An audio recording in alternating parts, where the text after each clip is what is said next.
Good morning, I'm Angelo Castro III. I'm Angela and we are the Castros. And good morning to all our viewers across all platforms. Thank you for joining us once again on a Brunch Tuesday morning. Kamusta na mga traffic, mga ka-brunch? Oo. Ano lang konting kalma lang sa daan. Huwag init ng ulo. Oo. Kanina grabe, ilang oras din tayo. Yeah. Parang every morning na lang yun ang pinag-uusapan natin kasi hindi nagbabago no? Bakit? Ilang oras din tayo? Yeah. Kakaiba ka. Ano pa ba? Sige. Okay, because we're serving you news in a countdown. All that before your second cup of coffee, this is Brunch.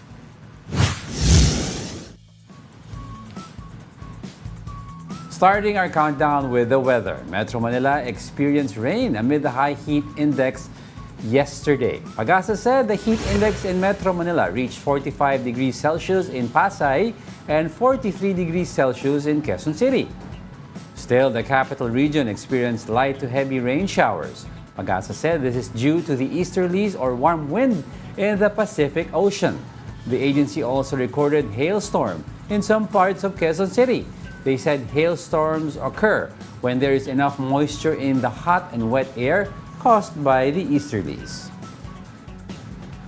Lakas ang ulan dito sa atin. Well, at least, alam mo, yung init na naramdaman natin nung nagpipeak ang heat index is not as, it's still bad, but it's not as bad as before.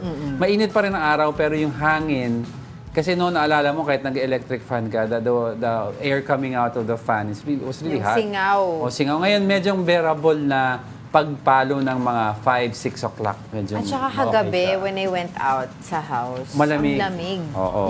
Yung may hangin, yung mapuno naririnig Parang mo. this morning nung nagising ako maaga, nakita ko sa thermostat kasi ng car, nakalagay parang naglalaro 29 to 30 degrees. So, nakikita mo little by little. May na shifting. Slight improvement at certain times of the day. But yung peak pa rin ng hapon, 2, 3, grabe pa rin. Grabe pa rin yung araw. Mainit, sobra. Sige, let's continue with our countdown. For our 9th spot, no Filipino has been reported hurt or injured during the severe flooding in Indonesia. The Migrant Workers Department says they continue to coordinate closely with the Philippine Embassy in Jakarta. Local rescuers continue to search for missing people after flash floods and mudslides killed at least 43 in Sumatra. Torrential rain triggered floods, landslides, and cold lava flow or lahar from Mount Merapi. Diba? So dito tayo, we were asking for rain, at least kahit papano meron, pero talaga sa Indonesia, prone na Indonesia diba, sa landslide and flooding. Oo, pero parang kailan lang, a month ago or is it a few weeks ago, parang they were reporting also na may time na pumapalo ang...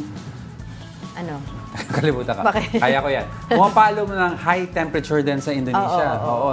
Pero that area talaga, prone sila sa landslide. Actually, I was reading it kanina. Parang 2 months ago, there was a deadly flooding also before this. Tapos right now, ito ulit, diba? Tapos active pa yung volcano na yan na naglabas ng cold lava. And then, ngayon, they're looking for 3-year-old, 1 3-year-old and 8-year-old kids missing. So, I was reading the news about it. They were setting up evacuations. Yung mga standard operating procedures kapag may mga ganyan. But still, yun nga, kawawa naman yung mga tao doon. Pero yun nga, no Filipinos were hurt din naman in that area. Dapat tumino na tayo because Mother Nature is little by little asking for payback. Diba? So, yung mga ibang tao pa galit sa mga aktivista ng ng climate change. Oo, before, di ba? I Greta remember Thunberg that. had a lot of detractors. Even just before kay yung sa States, Vice President before. Al Gore. Al Gore, di ba? Al Gore or Dan Quayle? Al Gore. Nobody believed him before. Yeah, diba? They thought he's crazy. And he partnered with Leonardo DiCaprio with several projects on the environment. Diba? Sabi nila, he's gone cuckoo already dahil sa politics daw. Naku, nakita. Yung next, medyo hindi ko alam paano ako mag-react dito, but let's move on. Ito coming at the 8th spot, pasintabi po sa mga nagbabrunch. Authorities in Bilibid caught an inmate hiding a cellphone in his butt. Bureau of Corrections Chief Gregorio Catapang Jr. said they discovered the phone when they heard it ringing inside the inmate's butt. The inmate struggled to discharge the phone from his bottom, so he underwent an emergency surgery. This happened a week after the Bureau of Corrections stopped the strip and cavity search policy in prisons. Pag gusto may paraan. Pag ayaw may dahilan. Yun lang yun. Tumawa kasi Huwag kang tumawa. natawa ako sa part na nag-ring. Nasa nag-ring doon. Kaya na-discover ni Huwag kang Katapang. tumawa. Hindi kasi, napaka-ingenious ng mga tao. No? I mean, there's a will, there's a Sakit way. na. Ano bang model yon? Kasi baka kung iPhone Plus yun. Oo nga, no? Anong Kung yung Plus Pro Max na malalaki yun. Diba? Wala na That's kasi a good maliliit. question. Anong model yun? Buti na lang, hindi iPad. Kasi kung iPad yun, iPad yun, terrible. Diba? Grabe ka. Grabe. Hindi, kasi nung unang panahon, before the advent of iPhones, may mga Panasonic na maliliit. Diba? Alam ko tinatago ng preso yun yung before. But the phones now, in general, yung mga malalaki siya. Ay, grabe naman kayo para may cellphone sa gagawin. Hindi, alam mo naman, di ba lahat ginagawa nila, binabaon nila sa lupa at kung ano-ano pa. Hindi, di ba, It's still ongoing. Di ba nga, ginagawa pa rin. nagdo-drone nga sila sa over the walls of Bilibid, nagpapalipad ng drone from the outside para Ibang klase, no? dihalaglag daw doon or minsan May tinitape. Gcash pa nga doon. Ay, ano pala? Tawag na E-wallet. E-wallet. Di ba meron nga nagkaroon ng issue panahon ni Pangulong Duterte, tinape daw sa ari ng kabayo. Ah, talaga? Kasi may mga kabayo roaming the fields, di ba? So nakikita nila nandun, tinape daw doon, tapos parang nilalakad inside. Oh my gosh, these people. Ay, nako. Okay, let's move on with our topic for today. Okay. Ito pala, meron akong iba pang balita sa iyo, Diego. The Philippine Statistics Authority reported an increase of teenage pregnancy in 2022. Based on their latest data, around 3,000 girls aged 14 and below gave birth to a baby. Now, that's why concerned agencies and groups are pushing for the Senate to expedite the approval of the bill addressing teenage pregnancy. To talk more about this, we have Shebana Alcacir, Technical Advisor for Adolescent Sexual Reproductive Health Rights of Save the Children Philippines. Good day, Vance. Can you hear us? You may turn on your camera. And your audio as well? Oo, so that we can talk about the teenage pregnancy here in the Philippines. Kasi apparently, Diego, there's an ongoing anti-teenage pregnancy bill here in the Philippines. I'm not so sure lang about the details, pero nakabinbin yan sa Senate at saka sa House of Representatives. So I don't know lang saan na sila in terms of crafting the bill, of passing the bill already. Pero yun nga, there's an increase of teenage pregnancy and it would, age from 14 and below. Talagang nagpapaanak pa. And what's more concerning about this is yung mga matatanda, medyo older women ang mga nagfa-father dito sa mga batang nabubuntis. Anong binibenta nila? We don't know about the story, pero usually yun nga mas matatanda. Siguro yung iba biktima ng rape, yung iba we have yet to discuss that nga, kaya nga nandito yung sa Save the Children kung saan ang gagaling yung report nila. And there are cases also in several areas in our country na hindi rin nare-report. And then yung this mga bill, sorry kasi pregnancy. I read it in passing. We can talk about it na lang, no? We have with us on the line via Zoom. Yes. Oo. Yes, good morning. Thank you very much for joining us here on the One News. Hi, good morning, Angela and Angelo. Okay, so of course, ang ating unang katanungan, ano ba yung mga possible factors behind the rise of teenage pregnancy here in the Philippines? Sige, mahalaga nga na unang-unang tanong yan, no? Madaming dahilan. Ang una, siguro, masasabi ko, sa 15 to 17 years old. Go ahead. Okay. Sa 15 to 17 years old, mga older adolescents, ang kaso ay siguro kakulangan talaga ng impormasyon tungkol sa sex, sexuality education, how do you keep yourself protected, and syempre, wala pa ding access yung mga adolescents sa contraceptives without parental consent. So, yung open and safe communication with their families para makahingi ng tulong at gabay, no, ay may barrier pa din doon. Pero ang nakaka-alarma ay yung 10 to 14 years old. Yeah. Kasi hindi ko ma-imagine yung 10 years old being pregnant, di ba? I'm sure kayo din. So, ang nakita sa research, no, bukod sa 35% ang increase ng 10 to 14 years old, ay karamihan ng mga kasong ito ay dahil sa pang-aabuso at coercion. Yeah, do you think the number of yung mga datos na inalalabas nila about teenage pregnancy in the country, is it underreported? Is it accurate? Ang masasabi ko, hindi sa underreported, but I think right now we have better data collection. Okay. Unfortunately, in the past, sa surveys natin, halimbawa sa sa PSA, no, ang data natin ay 15 to 49. That is what is covered by our surveys. So, yung 10 to 14, absent siya sa ating data. So, manually yan kino-collect. Hindi naman siya underreported, hindi lang siya maybe properly collected. So, ngayon, nakikita natin na madami pala. Pero palagay ko din, no, one thing that also happened is nung nag-ease na restrictions ng pandemic, we saw a decline during the pandemic because of the lockdown. Yes. But now na open na ulit, nag-i-increase din talaga. All right. So, can you tell us more about this anti-adolescent pregnant bill?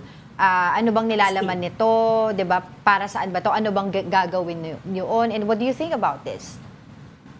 Yes. Actually, we were just in a press con yesterday, no, organized by Save the Children with Oxfam and Young Fem. At andun ang DepEd, CWC, Popcom or CPD na ngayon, and civil society. In one of the statements, no, it was coined the best version of the bill. And in fact, sabi ni Yusek Angelo Tapales, it is a landmark legislation in the making. For us at Save the Children, this is a very important bill, the Anti-Pregnancy Prevention Bill, because one, it solves yung mga gap na sa ngayon without the law ay hindi pa ma-implement, no? I can share maybe 4 key points of the bill. First is to ensure the comprehensive sexuality education that is age appropriate, development appropriate, and culturally sensitive. So, ang ibig sabihin nito, hindi naman natin basta-basta tinuturuan lang yung mga bata tungkol sa sex education. Yes. Nagsisimula yan sa mga mas basic, mas simple, like good touch, bad touch, di ba? Consent at a younger age. Kasi kailangan holistic siya. At kailangan hindi lang siya implemented sa eskwelahan, kundi pati sa tahanan, sa community, lalo na to also cater to out-of-school youth. And in fact, the bill also states that hindi lang adolescents ang kailangan ng CSE. In fact, even parents need to know about this information so that they can also guide their children. Pangalawa po, napakahalaga ay to make sure our government mechanisms are properly budgeted and implemented, no? So yung holistic approach, making sure may collaboration through a council, lahat ng agencies involved, including DSWD, NYC, etc., ay mabubuo dahil dun sa batas, no? Pangatlo, napaka-importante din for me, how do we also provide support to already parents, adolescent parents, hindi lang mother, but also their children, di ba? So yung social protection for them is very important, not just in terms of health and social protection, but also legal in cases of abuse, for example, or education, that they can continue school, or TESDA, pati yung TESDA factor na may employment pa sila after kasi hindi naman pwedeng makikinto na yung buhay nila because of what happened to them. And lastly, syempre, yung medically accurate services, not just information. So, ngayon, 'di ba, dahil sa RPRH law, kailangan ng parental consent ng adolescent 15 to 17 years old. Can you imagine, even if you're already a parent, kahit magulang ka na, kailangan mo pa ng consent ng magulang mo to access contraceptives. And we want to avoid repeat pregnancy kasi doble pa yung burden. So for this, as long as may trained in consultation with a trained health professional dapat yung mga 15 to 17, allowed na sila to access contraceptives that is best for them if needed. Kung lang sexually active na sila, nabuntis na sila, nanganak na sila. So yun yung 4 key points na I think ma-address ng bill. Right. This bill also focuses doon sa papaano kumbaga ititreat kumbaga i-handle itong mga teenagers na pregnant moving forward kasi there was a notion before na kapag buntis ka hindi ka na pwedeng mag-aral ulit, 'di ba? Parang mag-alaga ka na lang ng anak mo, parang wala ka ng future. Can you tell us more about it? Yes. So, ang isa sa mga inaayos natin ay mawala yung stigma and discrimination. Yes. At hindi lang yon, yung mapsuportahan din sila, no? So, kasama dito yung pagtanggal ng mga requirements sa paaralan. Alam natin may mga ini-expel pag nabubuntis. But even without the expulsion, alam mo yung barriers na may multiple burden ka na kailangan mong i-prioritize ngayon yung pag-aalaga ng anak mo. And in fact, you're also a child. You also have rights. Yes. Right to study, right to play, right to also enjoy life. But now you are burdened by this, nalilimitahan yung opportunities mo. So ito, magbibigay tayo ng mga specific support. Halimbawa, actually ginagawa na to ng DepEd with their Matatag. Kung may alternative learning mode, 'di ba, para kung kailangan nila ng extra accommodation and support to still finish their schooling kahit nag-aalaga na sila ng anak. But we are also encouraging in the bill shared responsibility. Right. Hindi lang dapat to burden nung adolescent mother. Syempre kasama din yung kanyang partner as long as of course it's a consensual relationship. Pati na din yung role ng kanilang magulang sa pag-provide ng support, no? And then yung nabanggit ko nga kanina, opportunities like for TESDA, for employment, for life skills, mahalaga ito. And then, the psychosocial support. Because being a mother, I am not a mother, but I am afraid to become a mother because of the responsibilities and burden. So I know that it would impact anyone, what more an adolescent if at a young age you will be given this responsibility. Right. So yung emotional, psychosocial support is also important. How about yung I'd like to touch up a little bit about yung partners who have abandoned these teenagers, no? Kasi iba naman yung usapan sa 10 to 14, that's technically, that's already rape. But let's talk about yung the older ones na almost the same age with their partners and they abandoned. Wala ba tayong mechanism in place right now in this country that would hold some level of at least financial accountability for these teenagers who get pregnant? Yes, that's true. Balikan ko lang din yung sinabi mo, no? You are right. Even for 15 to 16, because our age of sexual consent has been raised to 16 years old, dati 12. So kung ang partner ay older, talagang meron na tayong mechanisms to hold them accountable, no? It's considered rape kahit po may relasyon sila.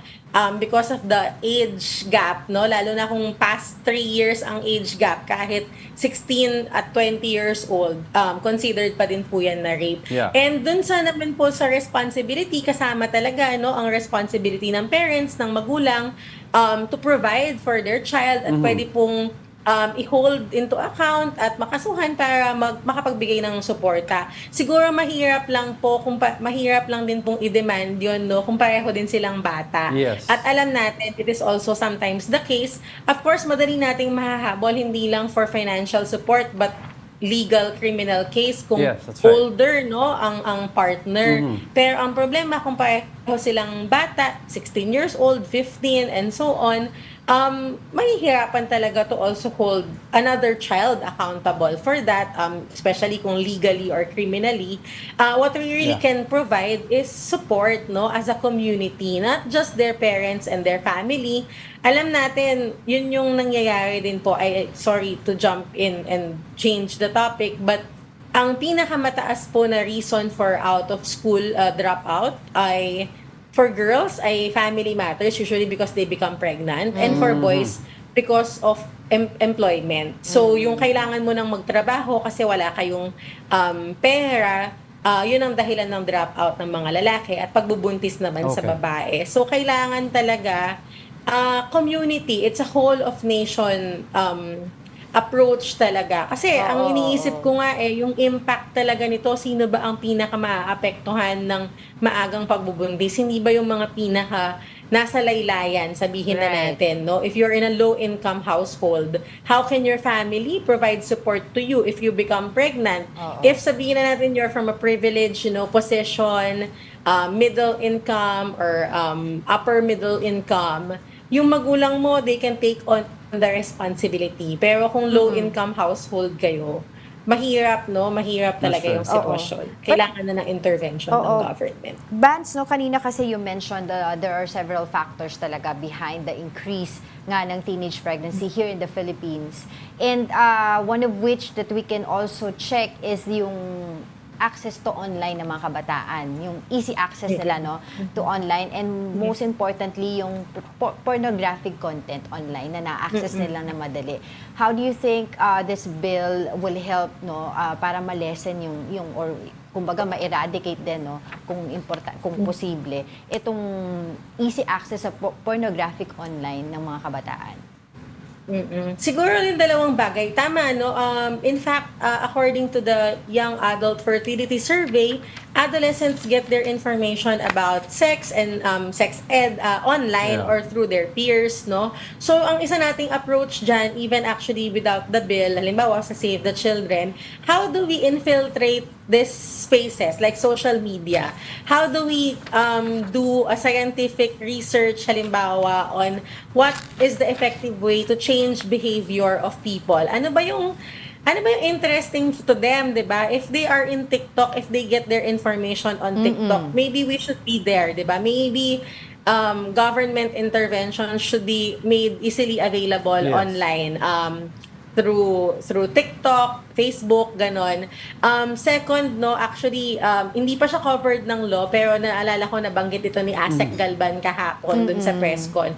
Asek Galban is a DepEd Assistant Secretary. Sabi niya, sa dami ng mga agencies natin, not one agency is involved, is mandated to monitor and hold the online platforms accountable. Walang nakatutok dyan, no? Pero meron naman tayong cybersecurity, di ba? Yung OSAEC, anti-online sexual exploitation and abuse of children. Pero yung regulating online content, kulang pa. And I think cybersecurity is becoming a very important aspect of everything that we are doing. We have to make sure hindi lang yung monitoring what adolescents are accessing, but holding social media platforms accountable.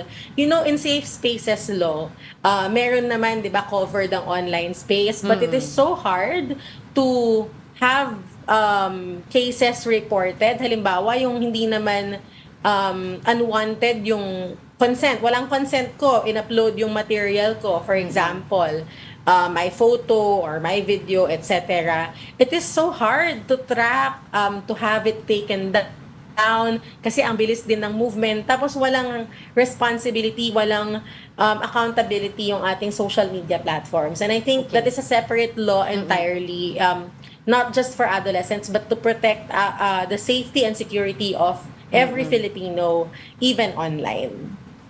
Okay, sige. Maraming salamat po sa inyong oras.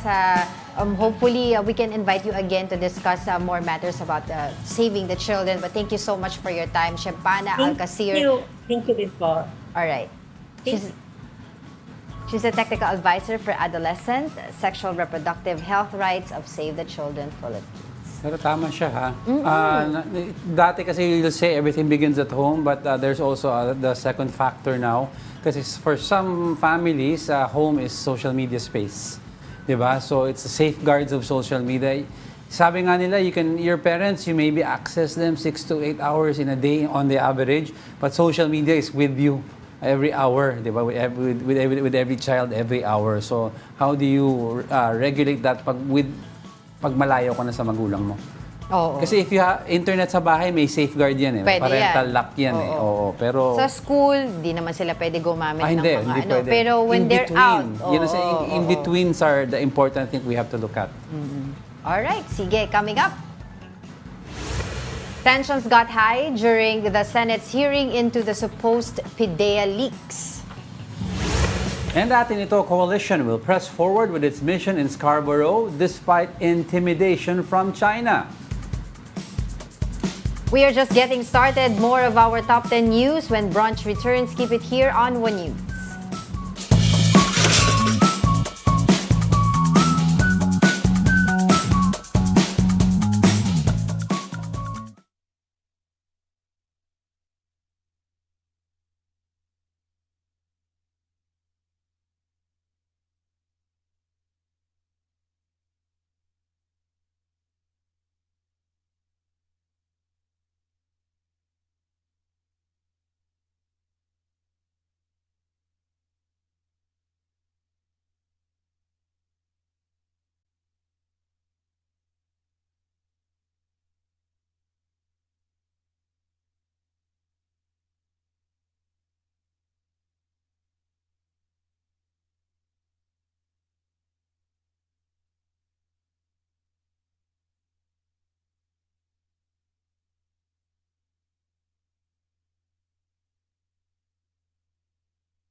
Good morning, you're still watching Brunch here on One News. Happy Tuesday sa lahat ng ating mga ka-brunch. Sa lahat ng mga nag-comment sa atin and the usual suspects, thank you for keeping updated with Brunch. So, tuloy-tuloy lang yan. Din sila, sumasali na sila sa discussion natin. Yeah. At most of them, nahulaan na nila kung ano yung nagiging top 1 natin, kasama sa top 3. The usual suspects pa naman yung nasa top 3 ko eh. Alam ko yan. Water cannoning. Sige. Mamaya tingnan natin. Meron pa tayong atin ito. Diba, mamaya. Abangan natin yan. Alright, let's continue with our countdown for today. Going straight to our 7th spot, the Philippines is likely to remain as the world's largest rice importer in 2025 for the 3rd consecutive year. The U.S. Department of Agriculture pegs the Philippines' total rice imports next year at 4.2 million metric tons. That's 100,000 metric tons higher than the country's estimated rice imports for 2025. The USDA says higher imports are needed to meet the continued increase in consumption driven by both growth in population and tourism. Parang this news Yan ang kanilang forecast Hindi nakakaano lang sa akin, nakakalungkot. Kasi when I was growing up as a kid, noong mga 80s, laging tinuturo sa school yan, sa tinuturo ng mami ko, that the Philippines, at least is one of the biggest rice producers in Southeast Asia. And there was a time, I don't remember anong province. Tayo pa nga nagturo, di ba, magtanim ng sa iba? Oo, sa Vietnam. And there's a time na, I don't remember anong province to, somewhere in Negros or that we could supply, a province in the Philippines could supply the entire Southeast Asia for a number of years. Yun ang panahon ng 80s, di ba? Parang, what happened to rice production since then? Ngayon, we're top importer ka. Top importer ka kasi, lalo na ngayon nung nag-El Nino, di ba? Used to be top producer, ngayon we're importing, we're also importing from Vietnam. Eh, di ba, we taught the Vietnamese ways of planting rice also. Our farmers were teaching them. Exactly. Wala eh. There are a lot of factors. Number one dyan, of course, yung pangangalaga natin sa mga farmers natin. Isa yan. Kaya yung mga farmers, yung mga anak nila, yung next generation, iniisip nila wag na lang sila mag-farmer kasi mahirap mag-farming. I remember yung isang feature mo sa mga ibang show mo way before. You're talking about yung traditions of farming. Yes. I think it's in Benguet or Cordillera. Sa Rice Terraces, I went Rice there. Terraces. I talked to one of the oldest rice farmers there. Kasi yung naalala ko doon, yung lolo ng lolo, yung lolo ng lolo ng lolo, tsaka siya, yung in-interview mo, we're all farmers. Pero when tinanong mo about yung anak niya, parang nag-advanced education anak niya kasi gusto daw mag-BPO. Remember that? Gusto niya mag-call center. Gusto nilang kasi nakita nila yung hirap na dinanas ng family nila in farming. Ayaw na nilang maulit yun. Gusto na nilang magpunta sa Manila. Or if they stay in the province, they would rather sell souvenir items sa mga turista doon. Instead of farming. Yun yung parang, hindi ko nila lahat pero may mga instances na ganun. Kaya tuloy, kasi yun nga di ba, yung pinupoint out ko dito, walang tamang pag-aalaga sa mga farmers natin. Yung mga farmers natin, nababaon lang sa utang. Sila yung naghihirap. And a lot of them don't even own their own land. Exactly.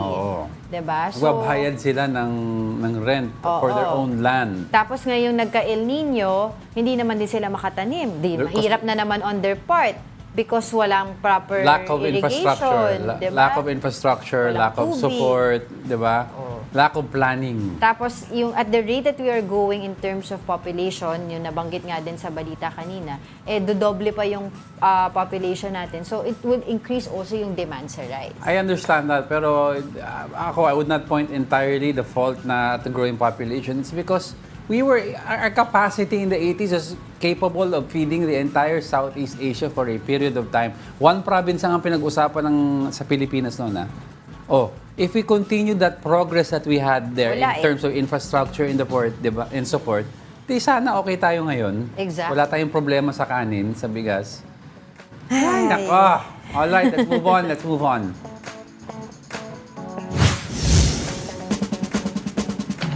Arriving at the sixth spot is the upcoming school year. It will start earlier compared to the previous school year in preparation for the transition to the old school calendar.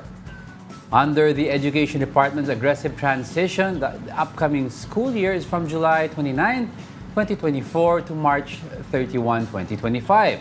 With this, the next school year is expected to start on June again. However, the upcoming school year will only have 160 days instead of 180 days.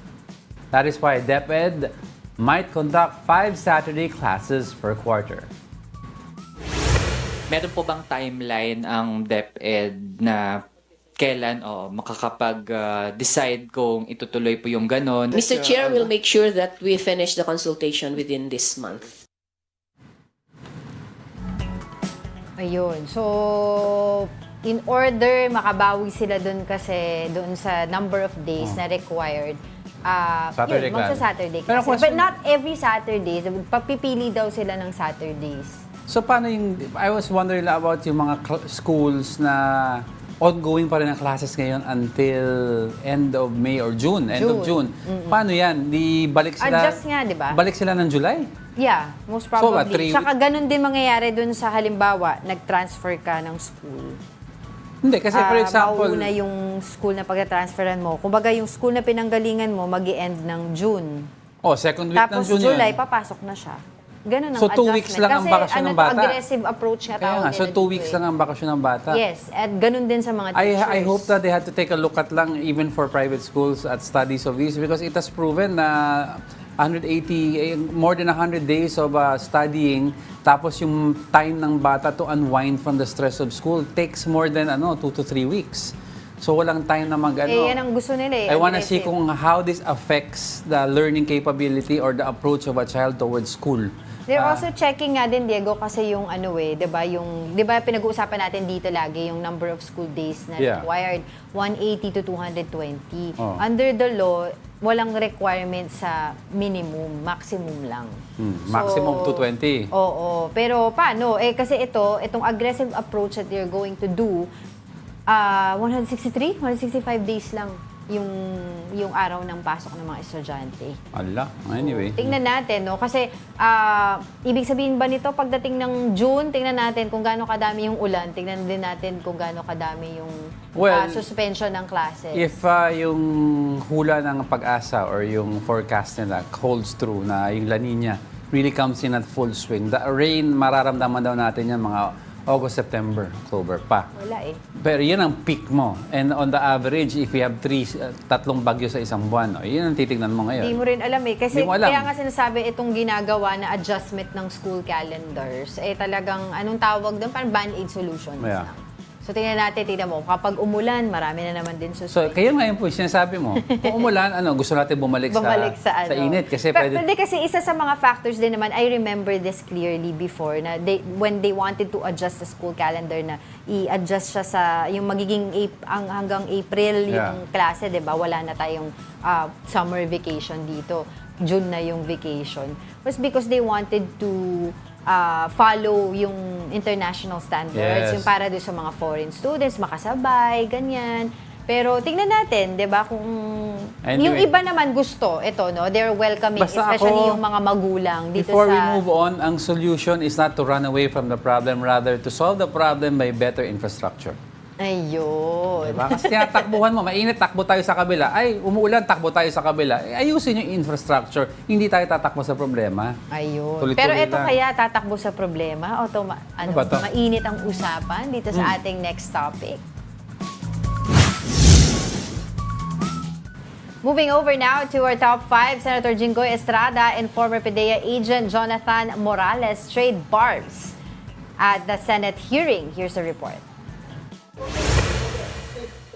Tensions got high during the Senate's hearing into the supposed PDEA leaks on Monday. These leaks refer to documents that supposedly link President Marcos and other personalities to illegal drug use. Senator Jinggoy Estrada and former PDEA agent Jonathan Morales clashed when the latter brought up the senator's past plunder charges. Para namang ako talagang hinuhusugahan, ako'y may kaso pa lang at hindi pa napapatunayan sa hukuman. Hindi kagaya po ang ating butihing senador, nakonvict na po. Ay, wag naman po. Alam mo, Mr. Morales, alam mo, Mr. Morales, Senator Jinggoy, please. huwag mong pakikilaman yung kaso ko. Problema ko yun. Yung kaso mo ang ayusin mo. This happened after Estrada questioned the credibility of the former PDEA agent. Paano ka namin ngayon paniniwalaan sa mga sinasabi mo? Hindi nakapagtataka, gawa-gawa mo din ang mga alleged leak documents. Ano po masasabi ni Mr. Morales? Your Honor, hindi ko po makita yung relevance ng sinasabi niyong desisyon ng Civil Service Commission. Ang pinag-uusapan po natin dito, Your Honor, ay yung investigation po na ginawa ko noong 2012. Bakit ka lumilihis sa mga katanungan ko? No, Your Huwag kang lumihis! Hindi po ako lumilihis. Tinanong kita last hearing, where are these documents? Sinasabi mo wala. Tinanong pa kita kung sino yung confidential informant mo. Sinasabi mong hindi mo kilala. Anong klase kang resource person? Wala kang mga ebidensya. Oh, Your Honor. Ikaw ba paniniwalaan ka namin dito? Senator Bato de la Rosa also reprimanded Morales for what he said to Estrada, but de la Rosa still believes that the document released by Morales is legitimate. For News 5, Camille Samonte, We Are One News. Wow. Sabi nung iba, real talk lang daw si PDEA. Former hindi. PDEA agent. Yun lang, pero it's beside the point kasi pareho silang below the belt eh. Oo. Diba? Pero yun nga lang, dapat ginagalang din niya kasi nasa Senate Yes, siya. he's in the poder ng Senado. But you have to Proper remember, decorum, kumbaga. what our lawmakers also have to remember, this is supposedly in aid of legislation and supposedly, Mr. Morales is a resource person.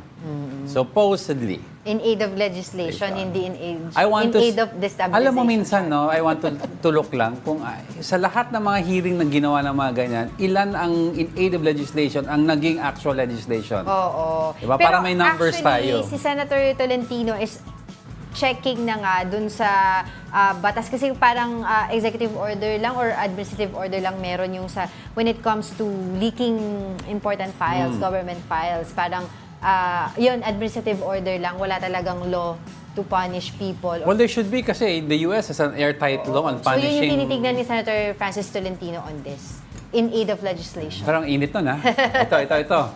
Let's move on to the next. Sizzling at the fourth spot is President Bongbong Marcos. Representatives of a hospital confirmed that the president tested negative for cocaine. Dr. Cecilia Lim of St. Luke's Medical Center Global City Drug Laboratory referred to Marcos's drug test in 2021. Lim also told senators yesterday that Marcos only requested a drug test for cocaine. This did not sit well with Senator Bato de la Rosa. Lahat ng tao dito sa Pilipinas magpa-drug test.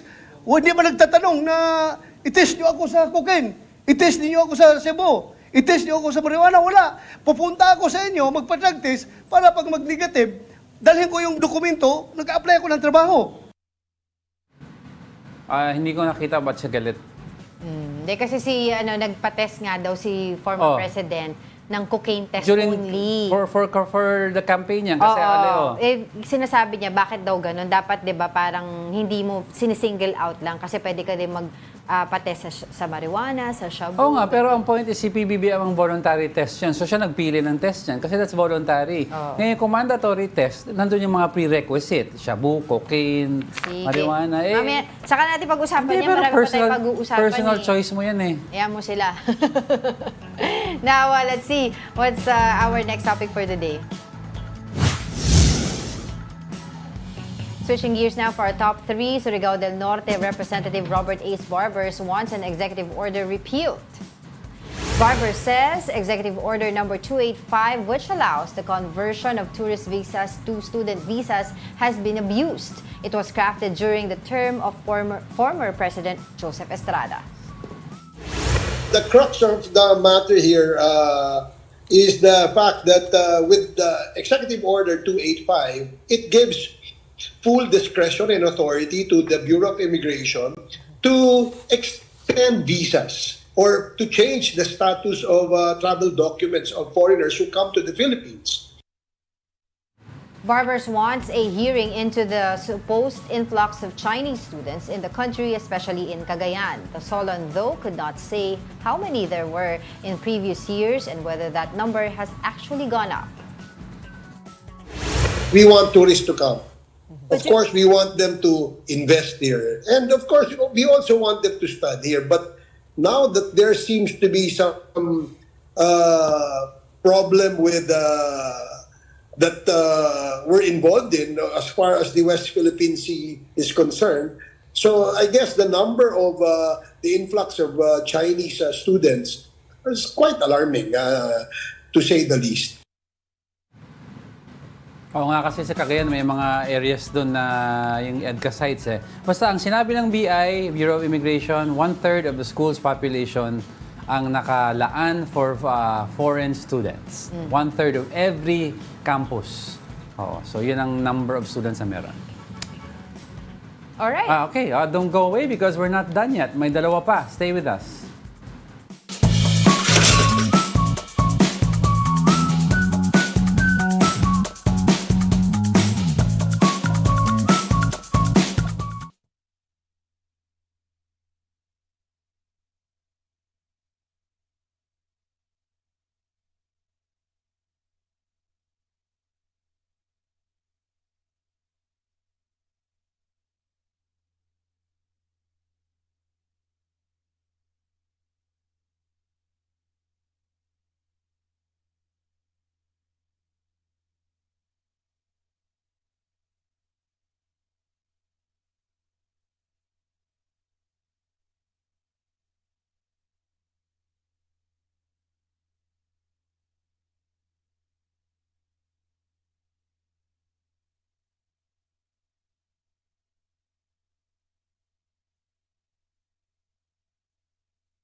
Welcome back. You're still watching Brunch here on One News. All right, let's move on. Top 2 na tayo. An expert warns that China is sending, quote, a huge force to block off the Escoda Shoal ahead of the Atin Ito Coalition's second civilian sail to the area. Ray Powell, former U.S. Air Force official, posted satellite images showing at least 4 Chinese Coast Guard ships and 26 large maritime militia vessels on their way to Bajo de Masinloc. Powell said this will be by far the largest blockade he'll have tracked at Scarborough. In response, the National Security Council issued a statement urging China to permit the group to proceed with what they called a peace and solidarity regatta. Pasok naman sa ating karagatan ang Bajo de Masinloc. Kaya they are free to do whatever they do dito, and sana maging matagumpay yung pagbibigay nila ng tulong, kasi the objective nitong mission na ito ay tulungan yung ating mga mangingisda. Pakiusap na lang natin sa People's Republic of China ay igalang nila yung paglalayag nitong mga barkong ito, kasi they're civilian. Kilala itong mga to, itong mga personalidad na ito sa ating bansa. They can check and recheck. They know na these are civilian vessels. The Atin Ito Coalition remains undeterred, saying they will press forward with the civilian mission today until May 17. But in the unfortunate event someone on the convoy does get injured or worse, how might the U.S. react? This is going to put a lot of diplomatic pressure on the Biden administration to do something in this part of the world. My sense is there's a lot that can be done in the middle in terms of diplomatic economic measures. Now let's talk more about that civilian mission in Panatag Shoal. We have with us on the line, Edicio De La Torre, convener of Atin Ito Coalition, live. Magandang umaga po. Magandang umaga po. Nakikinig rin niyo. Kumusta na po ang preparations natin? Ito po, ngayon nag-transfer na from the fuel tank to the smaller containers to be distributed sa small fishing boats. Nandun na rin ang maraming food packs, mga 150 plus yata, na ipapamigay natin sa mga mangingisda. And a lot of people joining the mission are on their way ngayon. We will be in Botolan this afternoon. And then early tomorrow morning, we'll set sail from Masinloc Port. Yeah, how many are anticipated po or are estimated to be joining this civilian mission? Yung pong sasakay doon sa mas malalaking fishing boats into the exclusive economic zone are nakalista ang mga pangalan, 50 from media, local and international. Mga sa kada social media, hiwalay na category, 10 vloggers. Okay. Tapos mga 60 volunteers, including young people, I think 3 priests, 2 doktor and some medics, and then fisher folk leaders from other places. So ganun po, mga 120 to 150 in all. Okay. Katapos, 100 small fishermen, fisher folk from Masinloc itself, will accompany them up to the exclusive economic zone before turning back. So it will be an interesting voyage tomorrow. So in other words, let's just clarify lang. 150 on the most of the boats, and we have 100 fishermen po. So that's 100 motor boats. Yes, so 100 motor bangkas, more or less. Yes, and then 4 bigger fishing boats with 150 people on board. Okay.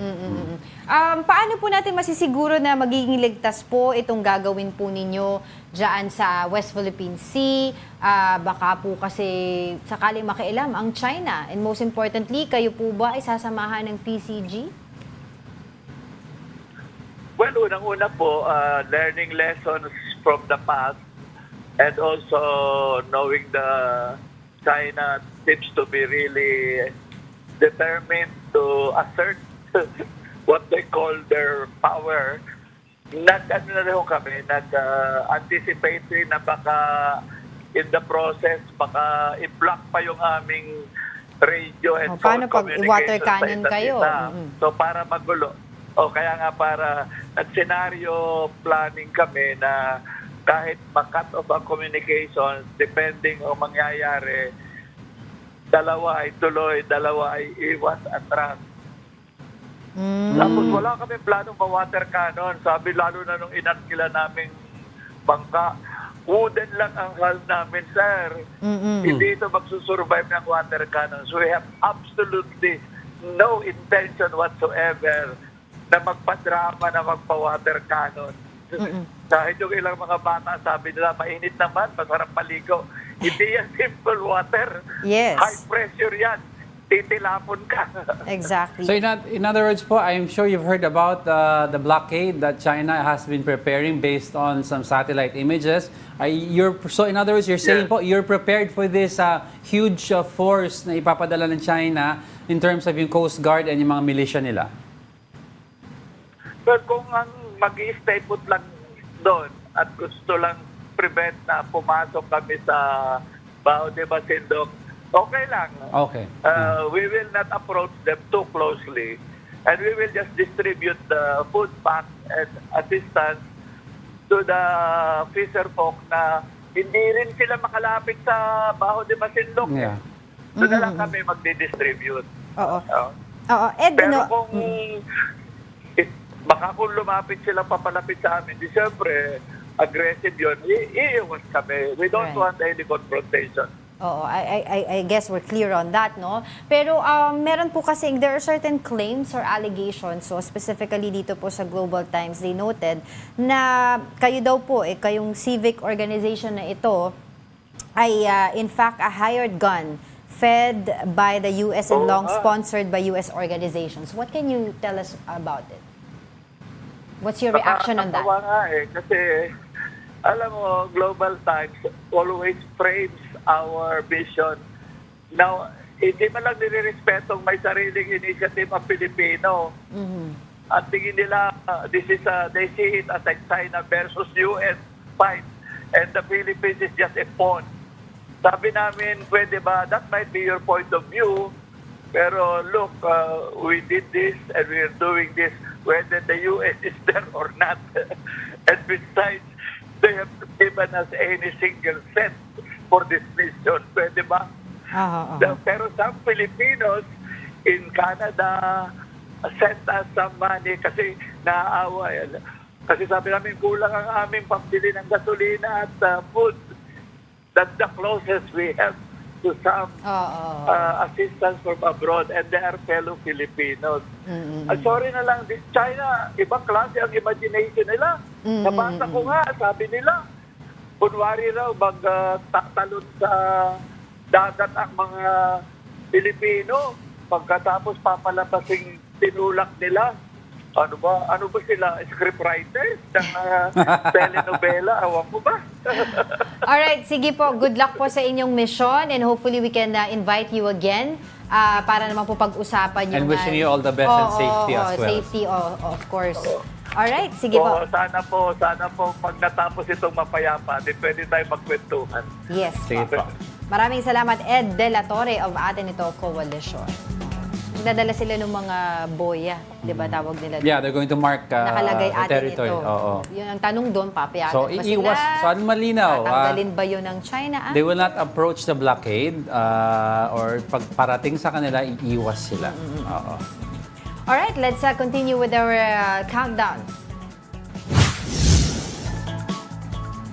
Our top story for today is the Escoda Shoal. The Philippine Coast Guard, or PCG, believes that China is starting another reclamation project in the Escoda Shoal. Aside from increasing the PCG's presence in the shoal, retired Associate Justice Antonio Carpio suggests another move to the government. Here's the report.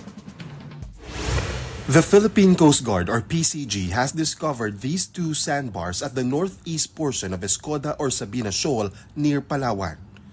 They said these sandbars were made of dead and crushed corals. With this discovery, PCG sees this as a sign of another China's reclamation project in the West Philippine Sea.